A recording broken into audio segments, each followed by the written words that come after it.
What is up, guys, and welcome back to Adventure Archaeology. If you're new here, my name is Brandon. Today we're going to be mudlarking this creek right here behind me in search of valuable river treasure. This creek was used over 100 years ago to dump discontinued antique bottles into. Some of these antique bottles can be worth thousands of dollars, and you never know what you're going to find. The water is high today, so I'm going to have to be a bit innovative, but let's see what we can come up with.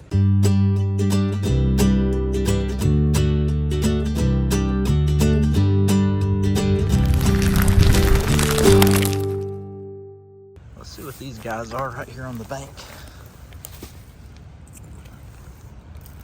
That is a orange crush right there. Oh, that sucks, because right there's a crack. I thought I was gonna be able to make a really cool whiskey glass out of that one.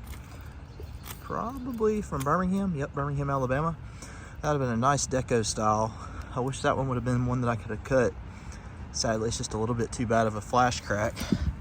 This one right here looks like it could have been a pretty good bottle. Let's see if it's got a property of, just says and must be returned.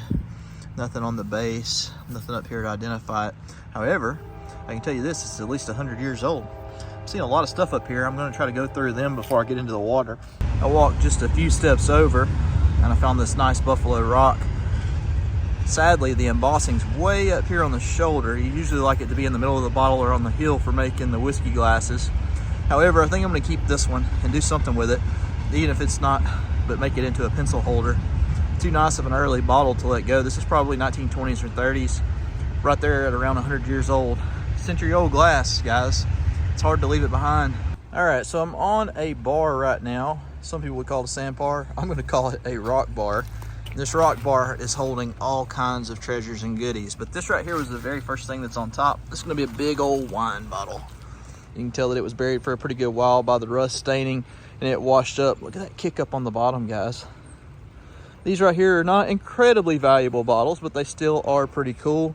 This one does have something inside of it. I can feel it rattling around. Looks like it's a bug clump. I'm always looking. You never know, somebody might have put some coins or something crazy in there. Tristan did find that bottle last year that had a silver whistle inside of it that had been buried for a very long time. Right over here, there's going to be a fishing lure. We'll definitely take that out. That's pretty funny with the shells hooked through it. It's not an old one, but that's okay. And then I looked right over here. Well, my eyes readjust. There it is. And there was a marble sitting there like it had been placed waiting for me to pick it up. Not a very old marble. It's not a Bennington or a clay marble. However, y'all know that I like to collect these, and I fill up mason jars that I find with them. So we're off to a pretty good start. Lots of smalls, lots of broken pieces scattered all across the ground. And I told you I was gonna have to be innovative. I'm gonna do something that I normally don't do. This creek is about to be dredged from what I can tell. You see the large pipe running along next to it. So what I'm gonna do is I'm actually gonna dig around in this bar right here and see what pops up. I've never done this before. I've never tried digging in a creek because normally I'm worried about the wildlife. So today is a bit different. Let's see if this pays off. So I just brought this huge hay fork with me today, not a regular shovel. And I picked a spot over here where there was a lot of glass on top that looked like it could have been in good bottles at one point in time, like this one right here.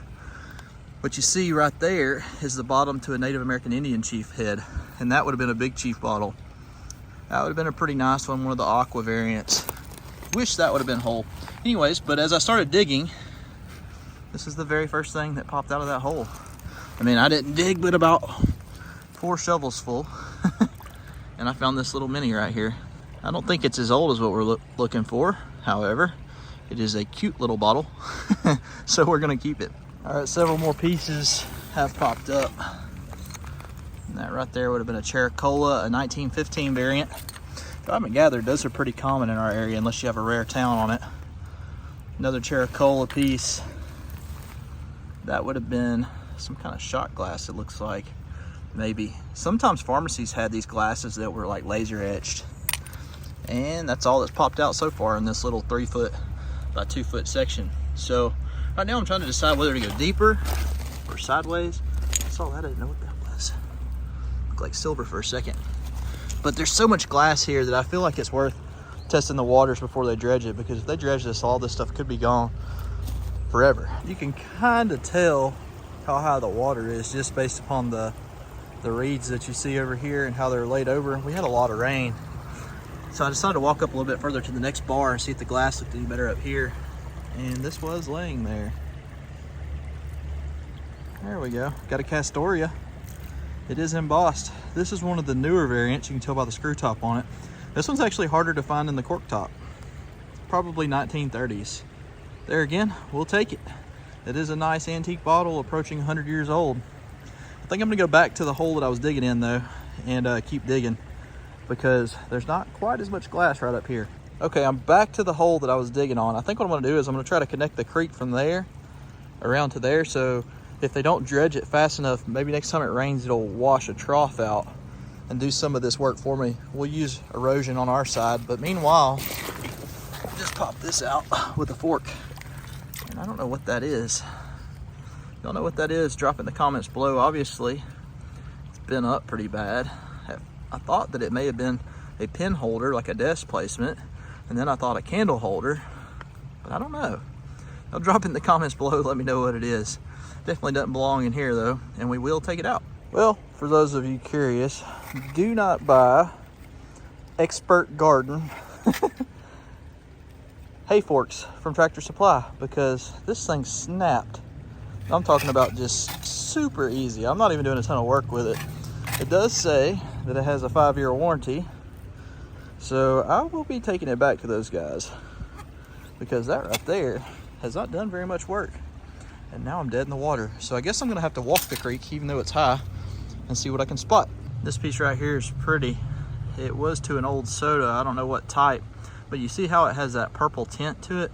That's because it's been exposed to the sunlight for a very, very long period of time.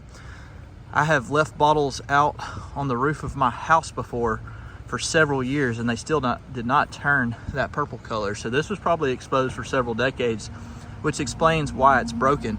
If you think about it, if it was exposed to the sunlight that long, it was also exposed to the elements, which means when this was halfway full of water and then the temperature dropped below freezing, it probably cracked right in half. And I imagine that was probably a pretty rare soda. Right here, there's another piece, and you can tell what that was more than likely if you've been around bottles. That was a jumbo peanut butter. That would have had an embossed elephant on the side of it, and that would have been a really cool jar. I wish that would have been whole. There's a piece to a churro, another piece to a churro, and the glass trail is continuing. I hope that's whole, but I'm about guaranteeing that it's not gonna be. Oh, that would have been beautiful. My wife can still use that for jewelry, but man, I hate that was broken. Beautiful piece of early glass. There's a lot of stuff right here. This is a new sandbar that I'm standing on that was caused by the erosion. So there could be a whole bottle or two up here. I did find a van in the water. There we go. Looks like it could have been an Astro van. Wish that would have been whole. That could have been a collector's item. Looks like I've got my first flask of the day. Nice little mini flask. Sometimes these were turpentines, sometimes they were St. Joseph's, sometimes they were whiskey. I always like to envision them as a boot flask that somebody would have slipped into their boot where they could have had a little bit of pick-me-up through the day. Not 2 steps from it. Got another marble, guys. Heck yeah, we'll take that. Got a nice orangish red color to it. That'll go well with the blue one. There again, not super old. And y'all may have remembered about 8 months ago, I recorded this gas pump hose, and I took it out of the creek and put it up on the bank and was gonna get it, and it disappeared. And now I know why. When the water's raised with the flooding, I guess it swept it back into the creek and washed it downstream from where I found it last time. Another Matchbox car. Lots of, it looks like a futuristic looking van, doesn't it? Lots of weird stuff here. Not what I'm looking for, but at least it's interesting, I guess. So while I'm thinking about it, I want to talk about bottle age, value, all of that kind of stuff that I get questions about every week. Age does not dictate value, and the Alabama collectors here recently have become more aware of that than I think ever before. There's been several bottles that were from the 1940s and 50s that have brought major money. One of them was a Brown Bell Boogie bottle, which is a soda bottle. And I'll pop a picture up of that right now. There's a broken Chericola to show y'all. This bottle sold for an outrageous amount. Look at the amount that it sold for.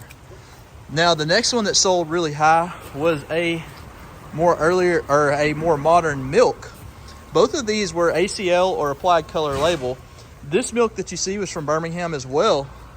And look at how much it brought. Over $600. Take a look at that picture. Just keep in mind that bottles are just like Matchbox cars, Pokemon cards, baseball cards. The age doesn't matter. It matters what the collectors want, what they like, and how many are readily available. All right, so I did just pick up a no deposit, no return Pepsi from the 1950s or 60s. These are becoming more collectible by the day, especially ones like this one that are pictorial, and the Mountain Dew one's pictorial. This one has like the bottle cap behind it. So it's worth carrying out of here. It doesn't have any damage. There's a Pat D Coke right there. I'm gonna get that out of here as well. What a day. Almost a bust, but not quite. We did get a couple of really awesome marbles. I found this one last week, and I don't know if I got to show that in the video or not. I forget. We did get a few old bottles. Some of these are well over 100 years old, like that flask and this one over here. This one right here is from the 1930s. These kick-up wine bottles are kind of hard to tell. I think that's an older one, though, just judging by looking at it. And the little bottle that we did dig up before our pitchfork or hay fork broke. This did not come from Tractor Supply. It came from Walmart. I started doing a little bit of research whenever I got home to see if I could figure out where it came from, because I will be taking it back. I would recommend not buying one of those because that was the very first time I used it. If y'all enjoyed the video, please be sure that you're subscribed, and we will catch you guys in next week's adventure.